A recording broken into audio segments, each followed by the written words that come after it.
computing arms race that will create godlike powers, if not the next country that controls the world, or World War III.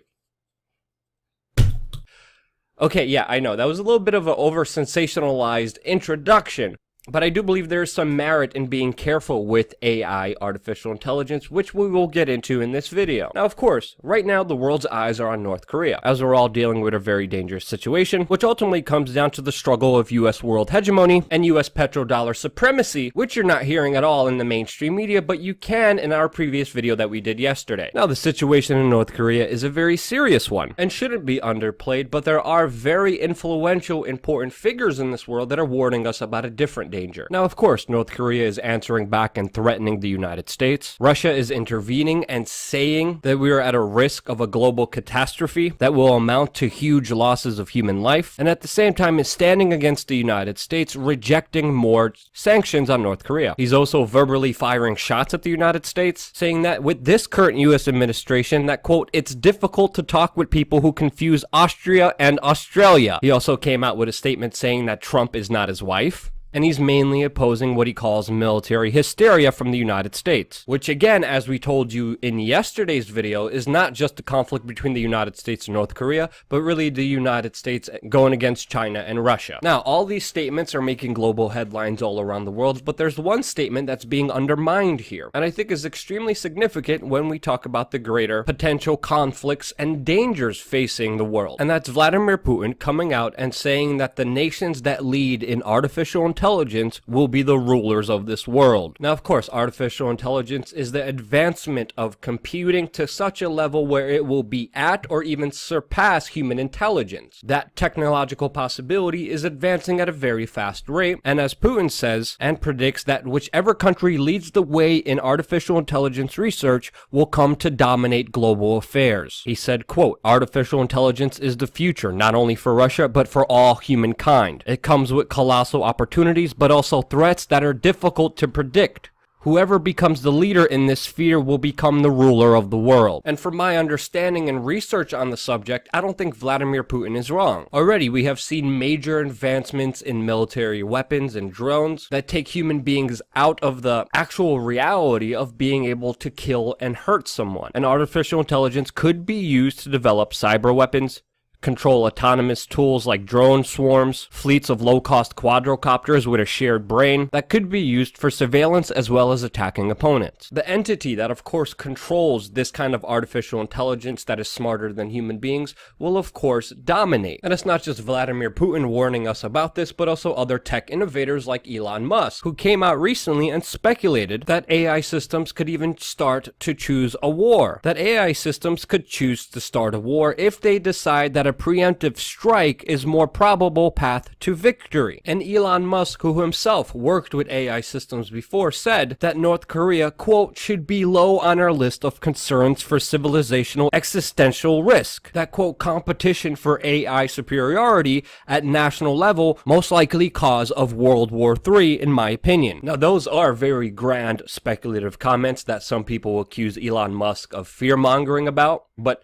Elon Musk is taking this threat very seriously, as he and 116 other technology leaders sent a petition to the United States calling for new regulations on how such AI weapons are developed, calling for a ban on lethal autonomous weapons, which they say could become the third revolution in warfare. Now, it's important to note here that most AI development is not in the hands of governments, but actually private corporations like Amazon, Facebook, and Google, which Elon Musk pointed out will create a power struggle, and that governments will obtain AI developed by companies at gunpoint if necessary. Now, I know a lot of people play up to this fantasy of this transcendental super being, but in reality, I'm more concerned about machines that could carry out complex actions that could be in the hands of an unethical, immoral, selfish, power-driven corporation or government. And these machines are developing at a very fast rate, as Elon Musk put it. Because we have a double exponential at work.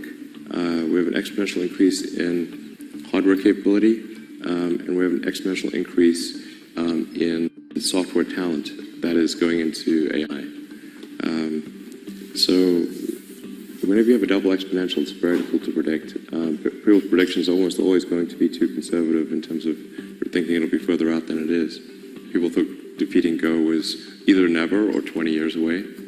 that was the world's best Go player was defeated. And now that same AlphaGo system can defeat the top 50 players simultaneously with 0% of chance of them winning.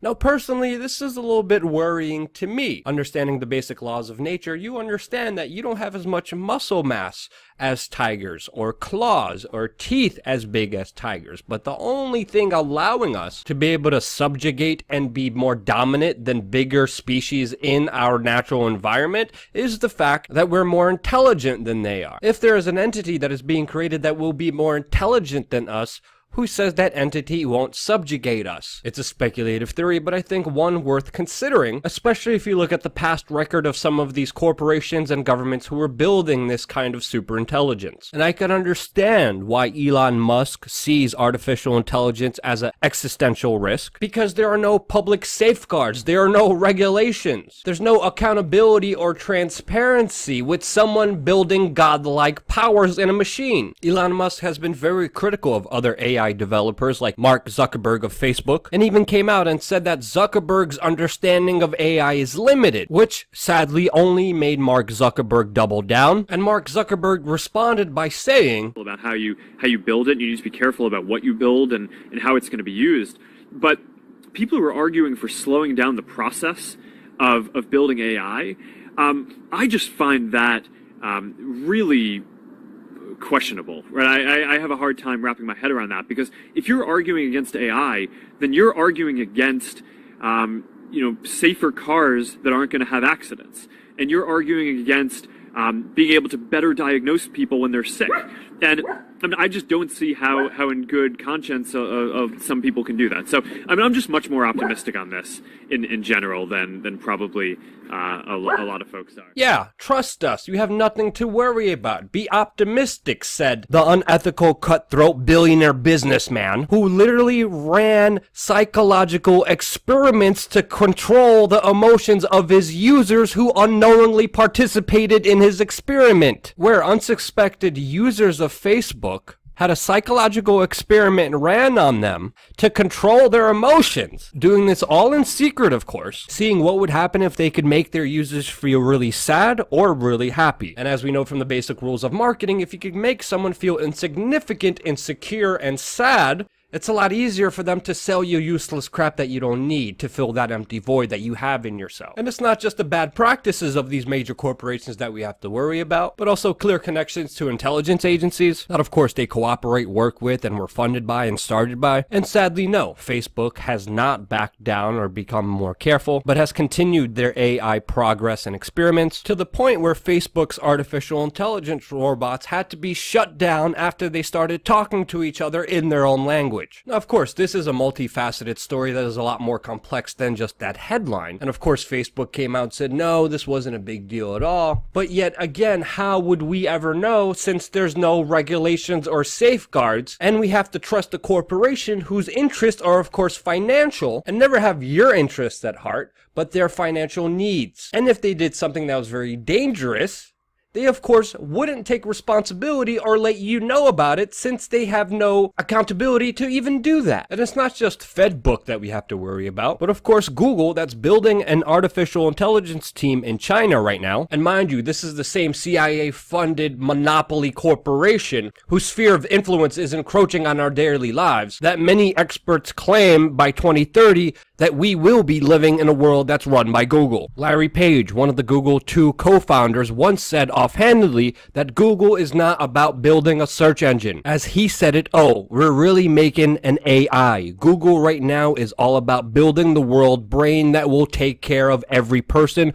all the time and everywhere. And today, where we look at a world already heavily dominated by Google, you could surely see the repercussions and dangers facing us, as they have clearly showed a political bias against their opponents and anyone who questions the status quo, while of course cooperating with governments and their demands on them, violating our privacy. Governments who are taking away more of our freedoms and destroying our civil liberties in the advancing technological world that we all live in. Just like we saw recently in Australia, where the police now have the authority to turn on your phone, your refrigerators, your microwaves, your home surveillance systems, with software that allows them to surveil you even without a warrant.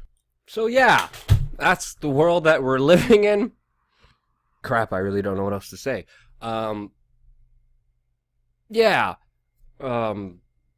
Oh yeah, don't go running into the woods with your tinfoil hat on yet. Don't despair, don't give up hope. Some of the things we talked about today are kind of scary, but try to not to feed into some of the fear and understand that the power of your reaction is one of the most important powers we have in this world. A lot of these corporations that are building these AI systems are supported by us and our usage of them, and we could take that power away from them any day, as we're seeing a surge in alternative search engine platforms like DuckDuckGo, who, you know, just don't sell your information to the CIA, and the number of people using them is directly correlated with more people finding out how horrible Google is. So I'm optimistic because I fully understand the power is really within all of our hands, and we can make a big difference. Or maybe I'm just a dumbass. Let me know in the comment section below what you think. Thank you again so much for watching Real Independent Media, which of course is financed by you, and guess who else? You only. Your donations on wearechange.org/donate mean a lot to us, especially, you know, with the Google AI wanting to